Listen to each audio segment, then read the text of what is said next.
Welcome to our channel. आज हम लोग देखेंगे जीव विज्ञान के कुछ महत्वपूर्ण प्रश्न जो कि एसएससी एग्जाम में बहुत बार पूछे गए। चलिए हम लोग देखते हैं। यहाँ पे कुछ क्वेश्चन दिएगा, हो सके तो आप लोग अपने से इसका आंसर देने का कोशिश कीजिए, या आप देखिए कि कितना आंसर आप दे पाते हैं, कितना आप लोगों का सही होता है। देखिए पहला क्वेश्चन है कि जीव विज्ञान की किस शाखा में जो है हम लोग मानव का अध्ययन करते हैं। तो इसका आंसर होगा जंतु विज्ञान। जूलॉजी के अंतर्गत जो है हम लोग मानवों का अध्ययन करते हैं। अगला क्वेश्चन है, देखिए अनुवांशिका के पिता किसे कहा जाता है। अनुवांशिकता का जो है पिता किसे कहा जाता है, कि who is the father of genetics.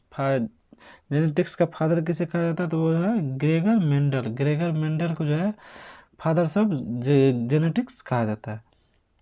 देखिए जीव विज्ञान के साथ साथ जिसमें सूक्ष्म जीवों का अध्ययन किया जाता है, जीव विज्ञान की वह शाखा जिसमें सूक्ष्म जीव का अध्ययन किया जाता है उसको हम लोग सूक्ष्म विज्ञान कहते हैं। ज़्यादातर इसका इंग्लिश नाम प्रचलित है जिसको हम लोग माइक्रोलॉजी कहते हैं। बोला on the origin of species पुस्तक जो है किसने लिखा था, तो चार्ल्स डार्विन ने लिखा था। उसको किसने लिखा था, चार्ल्स डार्विन ने, जिसको जो है फादर ऑफ मॉडर्न बायोलॉजी भी बोला जाता है। इसको आधुनिक जीव विज्ञान की पिता भी बोला जाता है, इसके आधुनिक जीव विज्ञान का पिता भी। चलिए हम लोग अगला क्वेश्चन देखते हैं। देखिए अगला क्वेश्चन है, अग्नाशय द्वारा स्रावित एंजाइम कौन सा होता है। अग्नाशय के द्वारा जो एंजाइम निकलता है वो कौन सा होता है, वो होता है ट्रिप्सिन। कौन सा होता है, ट्रिप्सिन। देखिए अगला क्वेश्चन है, छोटी आंत का भाग कौन सा नहीं है। कौन सा जो है छोटी आंत का भाग नहीं होता है आहार नाल में, तो वो हो जाता है कोलन। कौन होता है, कोलन।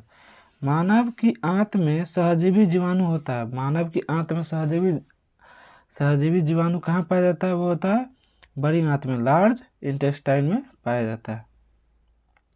अगला क्वेश्चन है, बोला लार का पीएच मान कितना होता है। What is the pH value of saliva. हम लोग का जो लार निकलता है उसका पीएच वैल्यू कितना होता है, 6.8।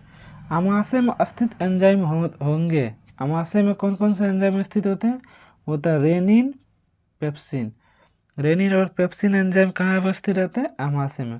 बोला अमाशय में अम्ल के प्रभाव से सुरक्षा प्रदान करने वाला परत कौन सा है। अमाशय में जो है अम्ल के प्रभाव से हम लोग को कौन सुरक्षा प्रदान करता होता है, सलेस्मा की परत। सलेस्मा की परत।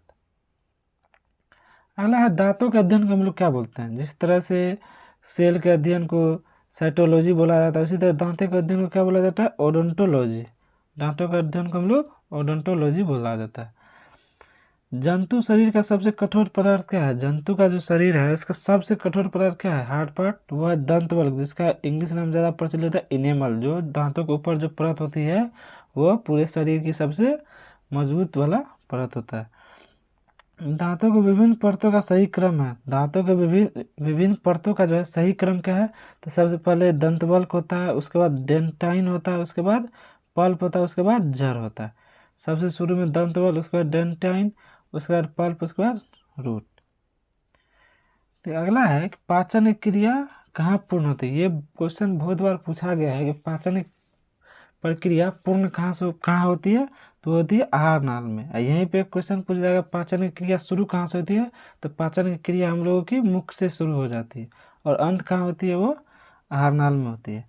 अगला है, पाचन के क्रम में अंतःग्रहण के तुरंत बाद आने वाला क्रम क्या होता है। हम लोग जो अंतःग्रहण करते हैं उसके तुरंत बाद आने वाला क्रम क्या है, तो वह है पाचन, डाइजेशन।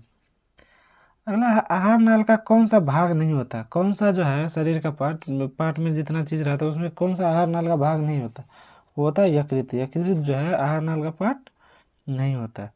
अगला देखिए, रुधिर के अध्ययन को हम लोग क्या कहते हैं।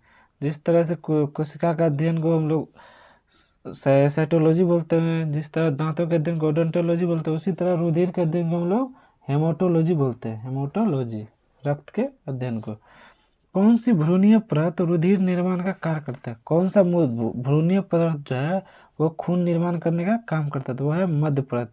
पिछला परत जो है खून निर्माण करने का काम करता है।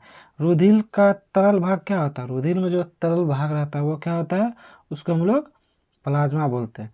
इसी का सबसे ज़्यादा भाग हम लोगों के ब्लड में रहता है। तो यही सब क्वेश्चन था बायोलॉजी में जो बहुत बार पूछा गया है। आशा करता हूँ ये क्वेश्चन आप लोगों को अच्छा लगा और आप लोगों ने इनका सही सही जवाब दिया होगा। थैंक यू वीडियो देखने के लिए।